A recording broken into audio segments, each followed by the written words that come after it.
Hello, welcome back my channel Reema aspirant life में।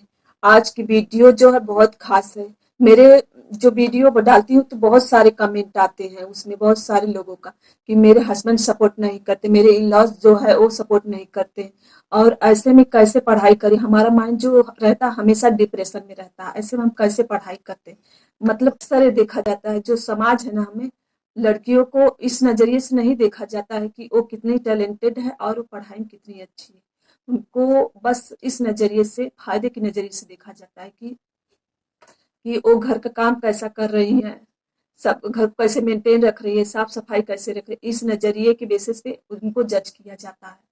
तो इस नजरिए पे नहीं उनको जज किया जाता, मतलब कि वो क्या करती हैं, मतलब वो कितने एक्टिव है, वो काम कैसा करती हैं, मतलब वो अपनी पढ़ाई में अगर उनको मौका मिला तो कुछ कर सकती। इस बेसिस पे उनको कभी जज नहीं किया जाता। मैं आपसे यही कहूंगी, अगर आप एक मैरिड है तो आपने अगर ठान लिया है पढ़ने के लिए, कुछ करने के लिए, तो आप एक मानिए कि आपके रास्ते में बहुत सारी चुनौतियां आएंगी। लोगों को निगेटिव बातें और ताने आपको बहुत परेशान करेंगे। जैसे कि आपको कहीं जाना है 500 मील की यात्रा, तो जर्नी पर, तो इसमें आपको बहुत सारी परेशानियां आएंगी। कंकड़ पत्थर, मतलब आपको जैसे भीड़ से गुजरना पड़ेगा, आपको वहां पहुंचना होता है, टाइम से पहुंचना है। अगर नहीं टाइम से पहुंचेंगे, जैसे कि आपकी ट्रेन छूट जाएगी, ऐसी ऐसी परेशानियां आती हैं। तो जैसे इसमें चुनौतियां है, जैसे किसी काम को चुनौतियां आ रही हैं, तो वैसे हमारी लाइफ भी चुनौतियों से भरी हुई होती है, एकदम इसी तरह। ये चुनौतियां हमें मजबूत करने के लिए आती है लाइफ में। इन चुनौतियों से ही हम, मतलब कि समाज से और दूसरों से लड़ना सीखते हैं। हमें, मतलब कि हम बहादुर बनते हैं, मजबूत। अगर आप अपनी चुनौतियों से भागेंगे, अपने कंफर्ट जोन में मतलब रहना चाहेंगे, इससे नहीं हटना चाहेंगे, तो समझ लीजिए आज जो चुनौतियां आपको परेशान कर रही हैं, आज आपको जो चुनौतियां परेशान कर रही है, अगले 5 सालों में ये चुनौतियां और दुगुनी हो जाएंगी। तो ये मत समझिए कि जो चुनौतियां आज आ रही है पढ़ने में, तो कल नहीं रहेंगी। अगर आप उस रास्ते से भटक गए तो आपको उसी रास्ते पे चलना होगा। आपको चुनौतियों से डरना नहीं है, आगे बढ़ते रहना। आपने कभी देखा या सोचा है कि जैसे कि आप, अपनी मम्मी जो है वो हाउसवाइफ है, सारा काम घर का वही करती है, लेकिन जो पैसा कमा के हमारे पापा ही लाते हैं, तो उनकी वैल्यू कुछ ज्यादा होती है, और जो हमारी माँ होती है उनकी वैल्यू उतनी नहीं होती। और जो बहुत से ऐसे लोग होते हैं, कमेंट करते हैं कि जो मेरा बच्चा भी है वो भी हमारी इज्जत नहीं करता, हम अपने पापा की बल्कि करता है, लेकिन हम लोग, उनकी क्या, उनकी नजर में उनकी वैल्यू, इसलिए वो बच्चा समझ रहा है कि वो कमाते हैं और हम लोग क्या करते हैं, घर का काम करते हैं। घर के काम जो करते हैं उनकी वैल्यू ना पहले हुई है ना अब होगी। तो वो बच्चे भी वही सीख रहे हैं, जो हमारी पीढ़ी है। जैसे कि लड़कियों को नई नई शादी होती है, तो चाहे कुछ भी होता है तो हर चीज से कॉम्प्रोमाइज कर लेती है अपने। उनका बस यही मकसद होता है कि अपने हस्बैंड को खुश रखना, अपने सास ससुर को खुश रखना और घर के काम करते रहना जो कर रही है। तो ये मत समझिए कि वो हमेशा खुश रहेंगे। ये जो खुशी है ना इनकी, बस टेम्पररी है, कुछ दिनों की रहती है। दुनिया में ऐसा कोई इंसान नहीं कि जो आपसे कभी नाराज ना हो, हमेशा आपसे खुश रहे, ऐसा कोई नहीं है। एक ही बस इंसान है, मतलब ऐसा कोई इंसान नहीं है, बस भगवान के सिवा ऐसा कोई नहीं है जिस जो आपसे खुश रहे। तो आप ये मत समझ ले कि मैं आप उनके लिए बहुत ये सब कर रही हूँ तो वो हमसे खुश रहेंगे। तो ऐसा कुछ नहीं है, वो खुश नहीं रहेंगे, वो कुछ टाइम के लिए उनकी खुशी रहती है। जैसे कि आप उस इंसान को सब कुछ देंगे तब भी वो इंसान कुछ नहीं खुश होगा। दुनिया में ऐसा कोई रिलेशन नहीं जो आज इस तरह का क्रिएट हो। तो जो ये सामने दिख रहा है खुशी, मतलब ये बस छलावा होता है, इनसे बाहर निकलिए।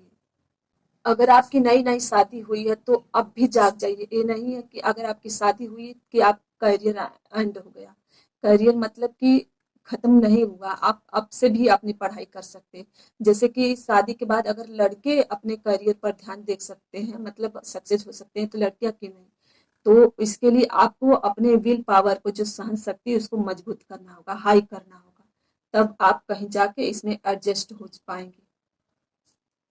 जैसे कि मेरे पास कल एक कमेंट आया था कि मैं, मेरे हस्बैंड यहाँ नहीं रहते, वो कहीं दूसरी जगह कमाते हैं और मैं अपने मायके में रहती। तो जो मायके वाले, मतलब मायके में रहती, तो लोग गलत गलत कमेंट करते हैं कि यहीं रहती है, कब ससुराल, मतलब यहीं रहेगी, ससुराल नहीं जाएगी क्या।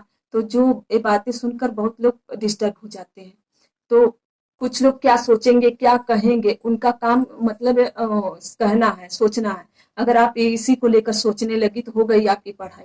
मतलब उनका काम है, वो उनको जो करना है कहने दो, सोचने दो। आपका काम है पढ़ाई करना और जॉब लेना। अगर हमें आगे बढ़ना है तो कुछ लोगों की बातों को मतलब कि नेगेटिव बातों को पीछे छोड़ना होगा और उसको लेकर अपने दिमाग पर कैरी नहीं करना है कि उन लोगों ने मुझे मेरे बारे में ये कहा, उसने मेरे बारे में ये कहा। अगर आप इस तरह से कैरी करेंगे तो आपको ही परेशानी होगी आगे जाके। उनका मकसद होता है आपको डाइवर्ट करना, कि वो सोचते हैं कि हमने अपने लाइफ में कुछ नहीं किया तो वो कैसे वो इंसान ये कर ले। यही सब उनके दिमाग में चलता है। अगर वो कुछ कर लिए सामने वाले, जैसे कि वो कर लिया इंसान, कुछ आगे बढ़ गया तो हमारी वैल्यू जो है कम हो जाएगी। आप जिस चीज में अपनी एनर्जी लगाएंगे वही चीजें आपकी लाइफ में मैनिफेस्ट होंगी। जैसे कि आज आप घर के काम करने में अपनी एनर्जी लगा रहे हैं, अगले 5 सालों में आप देखेंगे कि यही सब मैनिफेस्ट होगा आपकी लाइफ में, कि घर के काम करते ही रह जाएंगे। अब उसके अदर जैसे कि आप अपनी एनर्जी पढ़ाई में लगा रहे, 5 से 6 घंटे के लिए आप अपनी स्टडी को दे रहे हैं, तो देखिएगा आप कुछ टाइम में आप जो अपनी एनर्जी उसमें लगा रहे हैं तो मैनिफेस्ट होगी, आपको जरूर जॉब मिलेगी। मतलब जहां आप एनर्जी लगाएंगे उसी तरह वो क्रिया मतलब एक्टिव होगी, वैसे हमारी लाइफ होगी। तो इसलिए ऐसी बातों पर ध्यान मत दीजिए।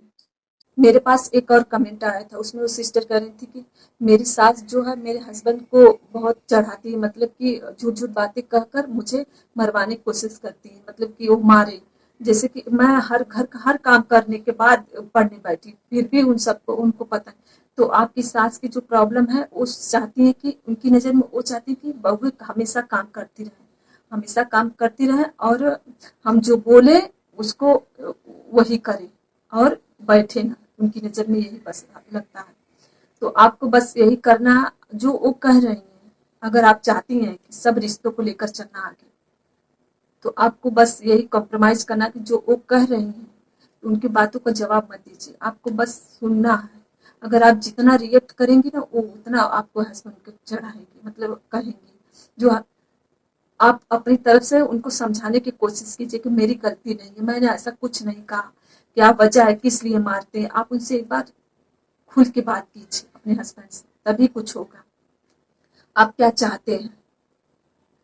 देखिए ऐसी प्रॉब्लम हर लड़कियों की होती है, मतलब कि अगर एक बार मैरिड हो गई, शादी हो गई, तो समझ लीजिए कि कुछ मतलब कि जो ससुराल होता है, ऐसी किस्मत वाली लड़की होगी जिसको अच्छा ससुराल मिले। मैं आपको बस यही कहूँगा, अगर आपको कुछ ही दिन कॉम्प्रोमाइज कर लीजिए, बस कुछ दिन, 6-7 महीने 8 महीने जो भी है एग्जाम के लिए, मतलब हो सकता है इस बीच एग्जाम कुछ भी हो सकता है, कुछ का भी निकले तो हो सकता है उसमें अगर आप पढ़ ही रहेंगे तो हो जाएगा।